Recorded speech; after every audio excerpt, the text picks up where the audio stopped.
Ça peut engendrer des pénaltys, mais ça va exploser au milieu de la surface de réparation.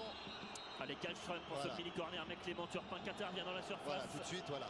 Il y a eu un premier accrochage visiblement. Voilà, on l'avait annoncé. Vaut mieux que M. Turpin siffle au départ, parce que là, ça s'accroche dans tous les sens. Alors si on joue la règle des tirages de maillot, des pénaltys secs, je peux vous dire que là, il y en avait au moins 2-3. Allez, le deuxième coup de sifflet de M. Turpin. Toujours le pied gauche de Kallström. C'est bien frappé, deuxième poteau, c'est dégagé par la défense stéphanoise. Allez, Bastos à la retombée du ballon. Sissoko. Le ballon de Sissoko vers Chris, la déviation d'Ederson, c'était Lovren qui était là dans la surface au point de pénalty. Fabien, Xavier, on en profite un petit mot avec Rémi Garde. Votre équipe a un petit coup de moins bien en ce moment, un petit peu en manque de fraîcheur. Vous avez apporté quelques réglages, mais vous avez quand même une grosse ambition. Oui, bien sûr, la Coupe de la Ligue est un objectif aussi du club. On sait que c'est un trophée peut-être en fin de saison possible, donc bien sûr. Et puis voilà, les joueurs sont là pour gagner les compétitions et on est là ce soir pour gagner, bien sûr. Merci Rémi. Attention parce qu'il y a eu un shot avec Gradel de Chris. Voilà, le coup de coude du policier qui est de retour, hein, lui aussi qui avait un petit peu perdu sa passe parce que il a été blessé. Il a été blessé aussi. Regardez, on le voit. Le duel aérien avec l'Ivoirien de l'AS Saint-Etienne, Max Gradel, l'ancien joueur de Leeds. Au profit, alors on disait d'une paire de Lovren qui s'installe de plus en plus. Et puis surtout, notre ami Koné, l'ancien Guingampé, qui lui, avec toute sa fraîcheur et sa jeunesse, est venu dynamiser cette défense lyonnaise. Attention, premier corner pour les Verts, Xavier. C'est Gradel. C'est rentrant. Et qui est-ce qui avait surgi là au premier poteau? C'est Kitambala. Ouais, et c'est surtout notre ami Sissoko qui a bien fait d'intervenir. Voilà. Il est un petit peu en retard au départ. C'est bien rattrapé, heureusement, parce que là, on l'a vu tout à l'heure côté lyonnais, les coups de pied arrêtés vont être très importants ce soir pour ouvrir le score et puis prendre un avantage certain sur Deuxième ce match. corner consécutif pour les Verts côté opposé cette fois-ci. C'est repoussé encore par Sissoko. Ederson qui perd ce ballon dans l'entrejeu. Récupération stéphanoise, mais il s'est bien battu là, le Brésilien. Lui aussi, hein, c'est un retour, hein, Fabien Ederson. Il est éloigné depuis longtemps des terrains. Sa troisième apparition seulement à Ederson cette saison. Il a joué 22 petites minutes en Ligue 1 et 25 minutes à Santiago Bernabéu la semaine dernière. Et bien voilà, c'est sa première titularisation de la saison. Quid de son physique, de sa technique, ça on est au courant depuis quelques années. Mais physiquement, il risque de souffrir le temps qu'il retrouve le rythme. Le Moine qui a trouvé Kitambala dans la surface. La frappe enchaînée et le premier arrêt de Vercoutre dès la 5e minute de jeu ici dans le Chaudron. Et Saint-Etienne qui continue à appuyer. Ça sera tout de même une sortie de but. Ils emballent le match. Ah oui, c'est ce que voulait Christophe Galtier, mais on le voit. Kitambala qui n'a pas hésité. Il avait très peu de marge de manœuvre par rapport à Lovren et sa frappe puissante. Heureusement que Rémi Vercoutre a été vigilant. Et Rémi Vercoutre qui joue son tout premier derby dans le Chaudron. Et vous entendez l'ambiance ici. C'est pas la fête foraine. À Saint-Etienne, dans le stade Geoffroy Guichard.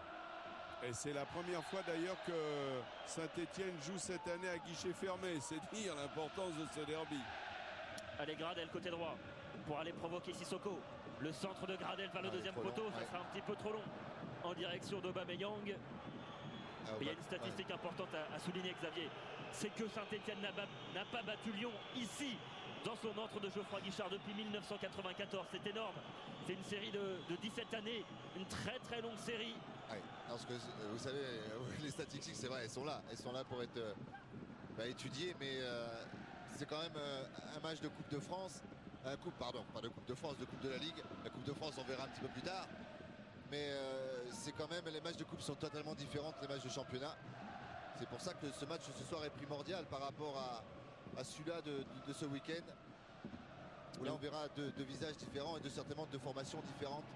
Et vous vous rendez compte, la dernière victoire, Xavier, c'était le 6 avril 1994. C'était Jacques Santini qui entraînait à l'époque l'AS Saint-Etienne. Et donc la SSE s'était imposé 3-0 face à l'OL avec des buts de Pascal Desperou et un doublé d'Étienne Mendy. Le bien nommé, quand on s'appelle Étienne, ici on devient un saint. Et en face, l'OL était entraîné par Jean Tigana à l'époque. Allez, Et attention à l'offensive stéphanoise. Le Moine en direction de Kitambala dans la surface. Ah, il bouge beaucoup. Hein, mais la très bonne couverture, solide, de Dejan Lovren, le Croate. Ouais. C'est certainement Lovren qu'on verra plus au marquage dans l'axe central. Chris, lui, est plus habitué à faire la couverture, même s'il joue pratiquement à plat. Lovren sera, allé, comme on disait, l'ancien stopper qui sera chargé de l'attaquant, et ça sera Kitambala. Et à mon avis, il va le promener tout au long sur tout le fond de l'attaque. Vous savez, Xavier, ce soir, c'est un match révélateur, a dit Christophe Galtier. Hein. C'est quand même un match important. Après, il y aura en championnat Montpellier. Parce que jusque-là, il reste sur 5 victoires, hein, les Stéphanois. Hein. Non, 5 matchs sans Alors, défaite. voilà, c'est pas 5 pareil, matchs en Daniel, défaite. 5 matchs en défaite, mais il y en a 4 dans les derniers, vous voyez. Donc, jusque-là, ils n'ont pas montré quand même un grand potentiel. Et c'est vraisemblablement cette semaine qui va être déterminante pour savoir vraiment la valeur de Saint-Etienne. Allez, la relance de Lovren en direction de Sissoko. Bastos. Ah, Bastos Gomis, c'est le duo. Hein. Ouais. Gomis c'est pas là pour l'instant. Un Gomis meilleur buteur de Ligue 1 qui est sur le banc pour l'instant. Et Bastos qui commence fort la saison. 4 buts, 4 passes décisives pour le Brésilien. C'est certainement l'un des meilleurs joueurs du championnat dans ce début de saison avec Pastore. Allez, la récupération stéphanoise, car pour l'instant les Verts sont un peu plus conquérants dans l'entrejeu. Il y a un axe qui est très intéressant, hein. Ce qui a retrouvé de la solidité, c'est le duo Kim Karlström et Maxime Gonalon, qui est très efficace et qui est pour beaucoup depuis le début de championnat. Oh, le ballon en profondeur, il est signalé hors jeu. Ouais. Il est hors jeu. Max Gradel. Voici un maximum de vivacité, on va le voir. Oui, normalement il y est. Pas grand chose, hein, mais pas grand chose. Il y est quand même, l'international ivoirien. Chris.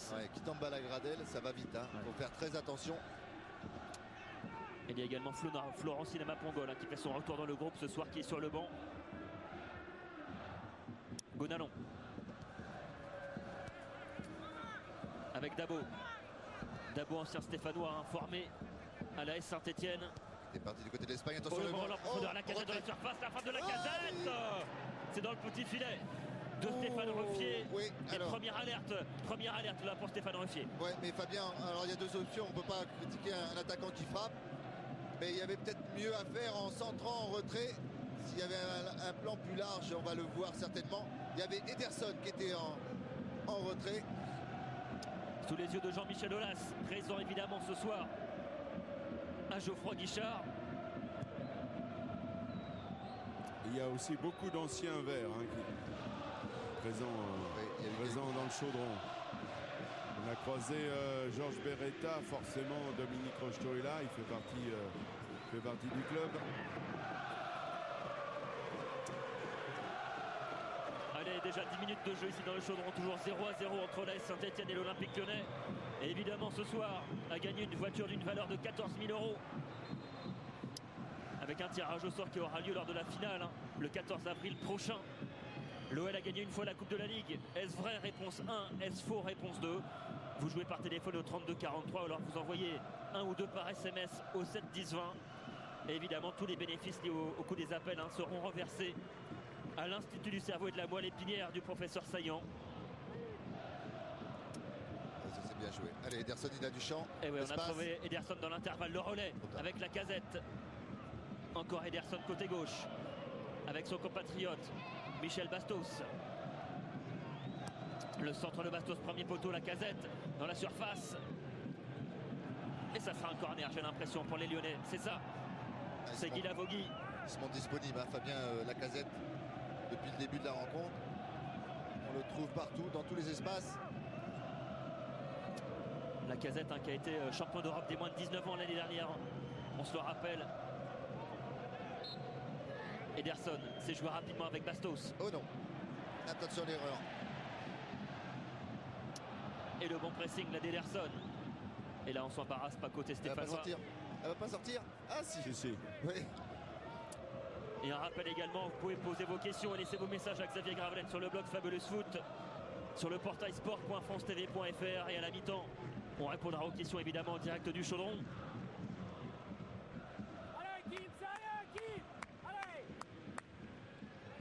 Et Bando pour la remise en jeu. Et on va repasser par Stéphane Ruffier.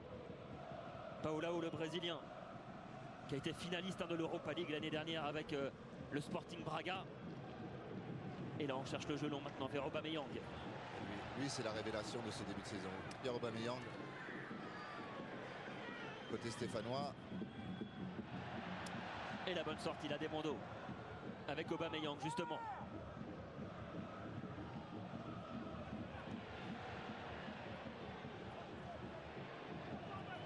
Il faut écarter, trouver les solutions. Ouais, on est bien organisé pour l'instant côté lyonnais. Le bloc est compact. C'est pour ça que l'Olympique de Lyonnais est difficile à manœuvrer en ce début de saison.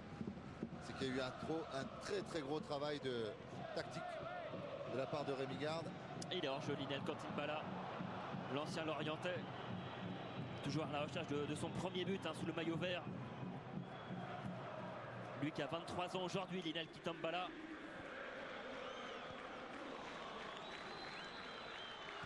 Dabo avec Briand. Encore Dabo.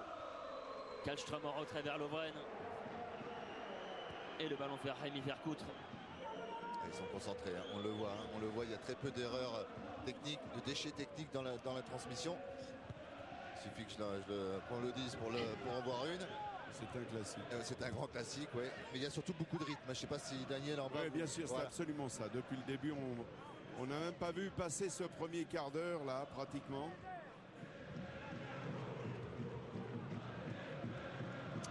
Et le ballon, il sera pour les Stéphanois. Dominique Rocheteau entre Bernard Cayazo et Roland Romeillet dans la tribune présidentielle de Geoffroy Guichard.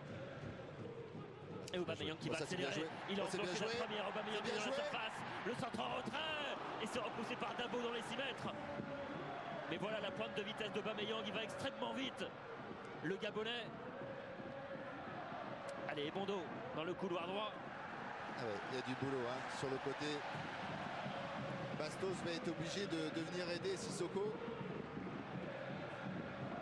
Allez, la touche effectuée par Albin Ebondo. Aubameyang, la déviation qui tombe là. Et le ballon qui traîne dans la surface est repoussé par Dabo maintenant. À la retombée Guilavogui. Ils sont présents dans l'agressivité, les Stéphanois dans l'entame de match, ils sont là. Techniquement aussi, on le voit. On s'est bien combiné côté droit. Ebondo qui va aller au pressing là sur Ali Sissoko.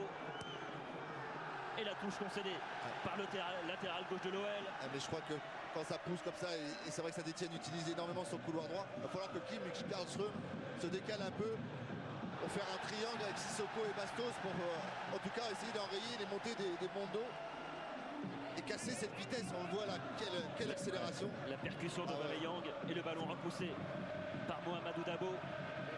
En attendant, c'est un nouveau corner pour la Saint-Etienne devant son COP. Il est bien tiré.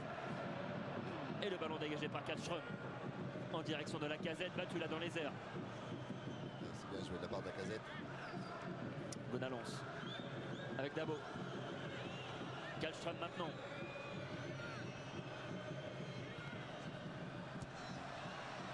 Il y a un pressing constant de l'arrière-garde stéphanoise qui monte vraiment.